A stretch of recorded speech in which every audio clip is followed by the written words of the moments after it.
Hi Storytime, I'm Charlotte Mankey, and today I will be reading Lauren Child's I Am Too Absolutely Small for School.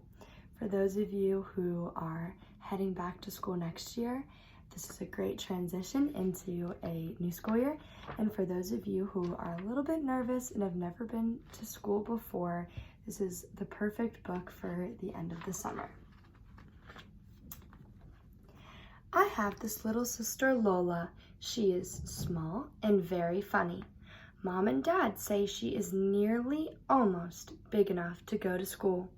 Lola is not so sure. There's Lola and there's Charlie. Lola says, I am absolutely not big. I am still really quite small.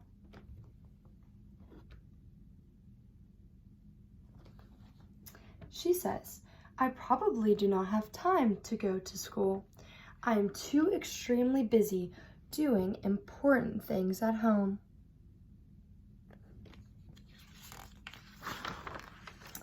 I say, at school, you will learn numbers and how to count up to 100. Lola says, I don't need to learn up to 100. I already know up to 10, and that is plenty. I have 10 fingers, and I also have 10 toes. And I never eat more than 10 cookies at one time. 10 is enough.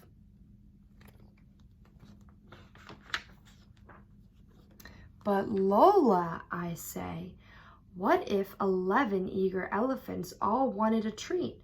How would you count up how many treats that would be? Well, says Lola, I am not quite sure.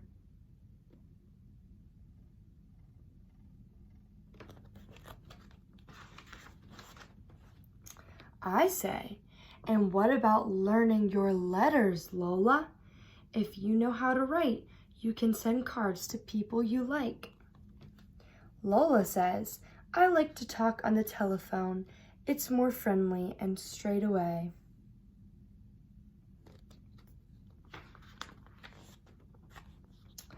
But not everyone has a telephone, you know, Lola, I say. Who doesn't? Says Lola. Santa Claus, I say. You have to write him a special note and send it to the North Pole to tell the elves your Christmas wish. Otherwise, the elves might get your wish mixed up. I didn't know that, Charlie, says Lola.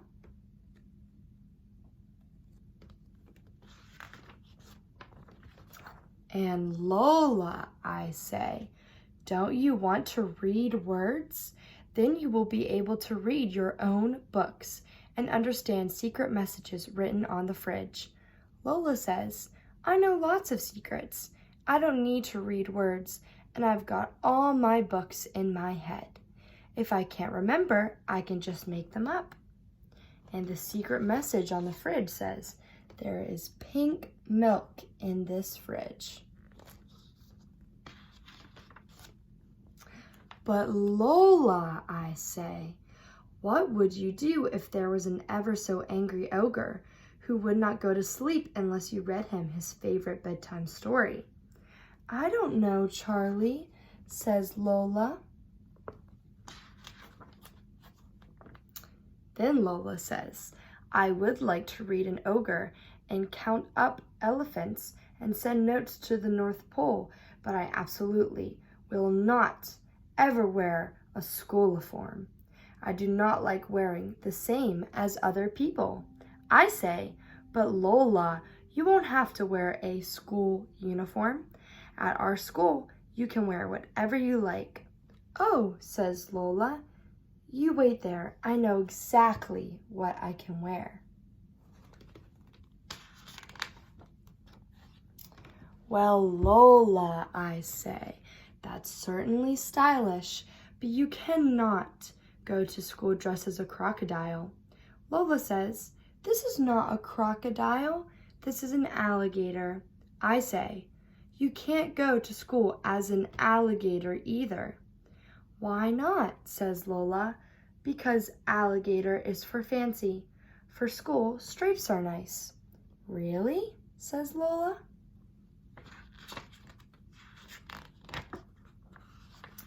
I like to wear stripes, says Lola, but what will I do at lunchtime?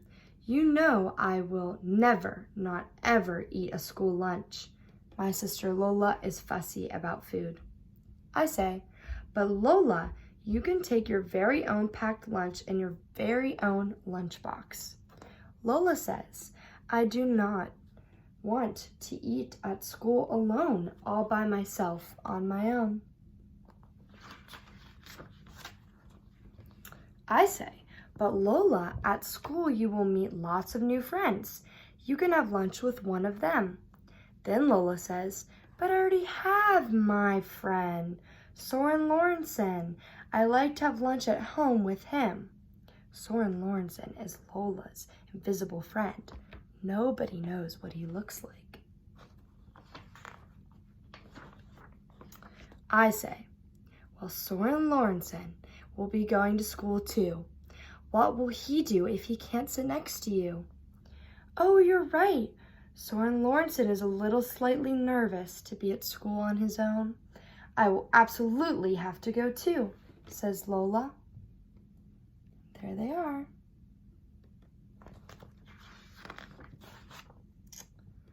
Walking to school, Lola is all wobbly. She says, Soren Lawrenson is feeling slightly not very well.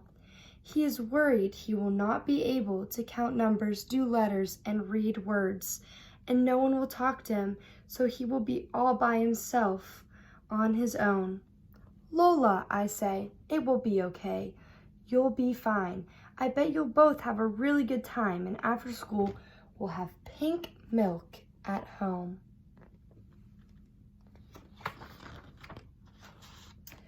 But all day I'm worried. I don't see Lola at recess, and she's nowhere at lunch. When school gets out, she's not by her peg. But then, there she is, and she's not all alone by herself. She's hopping along home with somebody else. At home, I say, Lola, I told you that you would have a good time. And Lola says, oh, I know, Charlie. I was not worried. It was Soren Lawrenson who was nervous, not me. I was fine. The end.